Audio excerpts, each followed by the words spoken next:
pasang badan.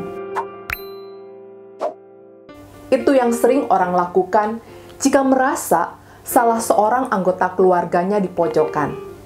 Tentu kita dapat memahami bahwa kasihlah yang menyebabkan seseorang memberanikan dirinya untuk bangkit dan membela anggota keluarganya. Hal itu juga dapat kita lihat dilakukan oleh Abraham ketika ia mendengar bahwa Tuhan hendak menghancurkan Sodom dan Gomora.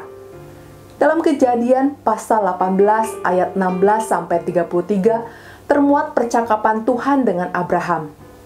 Abraham bertanya kepada Allah, "Apakah engkau akan melenyapkan orang benar bersama-sama dengan orang fasik?" Jelas bagi kita bagaimana Abraham memberanikan dirinya untuk bertanya, bahkan dalam percakapan dengan Allah sampai ia berkesan menawar keputusan Allah. Semua itu dia lakukan agar dapat menolong Lot keponakannya yang tinggal di daerah yang hendak dihancurkan Allah. Saudara, tentu saja jika Abraham berani untuk pasang badan bagi Lot, semua dilakukan karena Abraham tahu percis Lot adalah orang benar. Ia bukan orang fasik. Lot tidak berperilaku sama dengan orang-orang di Sodom dan Gomora.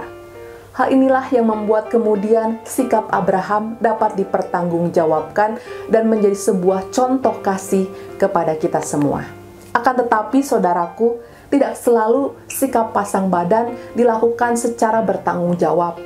Sebab seringkali pasang badan dilakukan hanya karena dorongan emosi.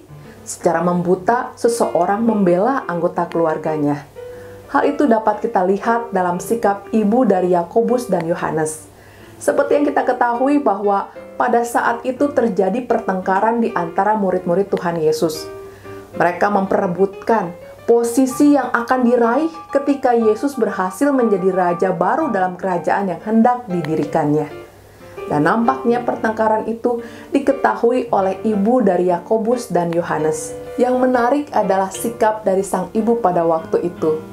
Ia bukannya memperingatkan anak-anaknya bahwa posisi itu adalah kepercayaan sehingga tidak pantas diperebutkan. Ia juga tidak menasehati anak-anaknya bahwa mengikut Tuhan itu harus punya ketulusan. Sebab bukankah sebagai seorang ibu ia harus memperingatkan anak-anaknya jangan punya hidden agenda jika bilang mau ikut Tuhan. Akan tetapi semua itu tidak dilakukannya. Ia malah memberanikan diri untuk datang dan berkata kepada Tuhan Yesus, "Berilah perintah supaya kedua anakku ini boleh duduk kelak dalam kerajaan-Mu, seorang di sebelah kananmu dan yang seorang lagi di sebelah kirimu." Jelas saudaraku, dalam peristiwa di Injil Matius 20 ayat 20-28, kita melihat bagaimana ibu Yakobus dan Yohanes pasang badan bagi anak-anaknya.